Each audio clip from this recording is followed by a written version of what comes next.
çıxıb danışırlar o miridir, piridir, nə bilim nədir, cürbəcürdür, misal. Onlar çıxıb cəmaatı çaşdırırlar, cəmaatı dindən uzaqlaşdırırlar. Cürbəcür şeylərlə axtarırlar, məsələn, harada məsələn cəza növləri var, tutaq ki, sakit qardaşlar. Məsələn, cəza növü daşqalaq.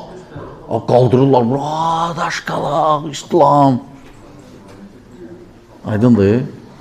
Yəni, bu bir cəza növüdür. Bu, olub nadir hallarda. Peyğəmbər sallallahu aleyhi ve sellem vaxtında oldu. Ondan sonra gəlməyib ki, haçansı daşqalaq olub. Gəlməyib. Və ya, məsələn, tutaq ki, namaz qılmayan hökmü. İnkar eləyəni öldürmək. O, hakimin işidir. Lakin tarixdə bilinmir ki, namaz qılmamağa görə öldürürlər adamı. Yoxdur elə bir şey. Sadəcə qanunlar, hətta nəinki İslam qanunları, dövlətin qanunları, bəzi yerlərdə şərtliyi var. Olmalıdır o.